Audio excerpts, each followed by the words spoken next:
Welcome to PM Movie Recaps. Today's pick is an action and fantasy of 2002, The Scorpion King. If you're ready, let's enjoy the video. Before the time of the pyramids, a horde from the east invades the ancient world, led by the ruthless Memnon, who by their law, is king for being their greatest warrior.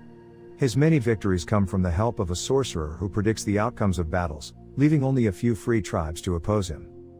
Matthias, his half-brother Jessup, and friend Rama, the only three true remaining Akkadians, are hired by King Farron of the last free tribes to kill Memnon's sorcerer for 20 blood rubies, upsetting Farron's son Tikhmet, as it is the last of their treasury, and Nubian King Balthazar, who dislikes the Akkadians. The Akkadians manage to sneak into Memnon's camp, but are ambushed by Memnon's guards, having been tipped off by Tikhmet, who killed his own father and defected to Memnon's side.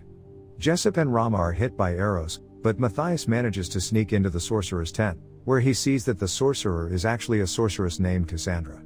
Matthias is then captured and meets Memnon himself, who brutally executes Jessup in front of him, and is about to kill Matthias too. Cassandra, however, tells Memnon that the gods wish Matthias to survive the night, and to defy them would incur their wrath and cost him his victories. Memnon has Matthias buried to his neck in the desert to be devoured by fire ants at dawn. Matthias wakes up to a precarious circumstance, buried from the neck down in the middle of a desert. Arpid, who's also buried, informs them that they're surrounded by an ant's nest and soon they'll be all over in the thousands. Arpid doesn't seem too concerned, though he easily escapes. When Matthias turns away, Arpid then overpowers the two guards left to watch them and sits back, happy to watch Matthias eaten alive by rabid ants. Matthias is begging to be freed, but Arpid refuses unless Matthias promises to not kill him and to also take him along on his adventures. With the ants closing in fast, some even climb up the side of his face. He's got no choice but to agree.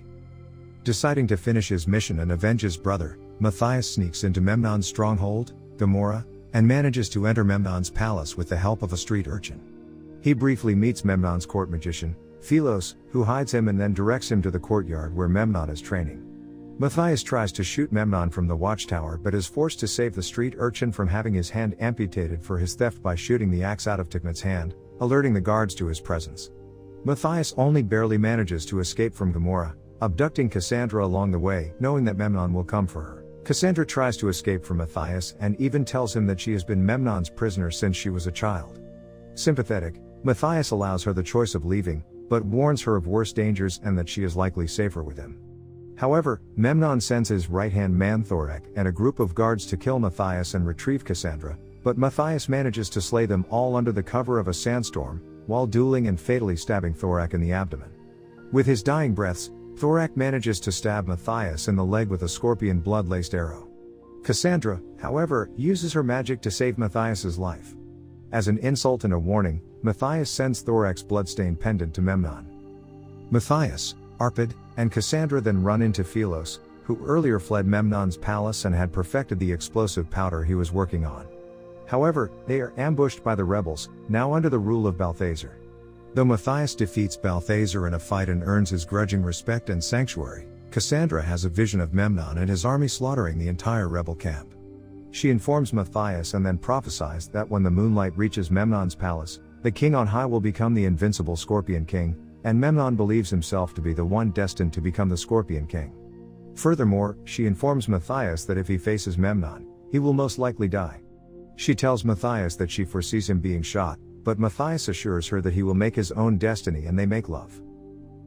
The next morning, however, Cassandra returns to Memnon in order to stall him and possibly kill him. Matthias, with help from Balthazar, Arpid, Philos, and the army of rebels, launches an all-out assault on Memnon's stronghold, facing Memnon personally before he can kill Cassandra, while Balthazar confronts and kills Tikhmet, avenging Tikhmet's father, Perron, and takes on the full force of Memnon's forces alone. The battle rages on until Matthias is shot by a guard, as in Cassandra's vision. As Memnon takes his place in the House of Scorpio to become the Scorpion King, Cassandra kills the guard while Matthias retrieves his bow, pulls the arrow out of his shoulder and uses it to shoot the exhausted Memnon, sending him off the edge of the roof just as Philos and Arpid use the explosive powder to destroy the palace's foundation stone, bringing down the bulk of Memnon's forces. Memnon is consumed by the flames as he falls to his death. With the battle over, the remnants of Memnon's army bow before Matthias, who, per the laws of the horde stating that the king is the best warrior, is now the Scorpion King. In the aftermath, Matthias and Balthazar share a good-natured farewell as the latter returns to his own kingdom. Cassandra tells Matthias that she sees a brief period of peace and prosperity coming but warns him that it will not last forever. Undeterred, Matthias decides that they will make their own destiny. Thank you for watching, but before leaving please make sure that you click subscribe and turn on the notification so that you can enjoy watching more videos like this.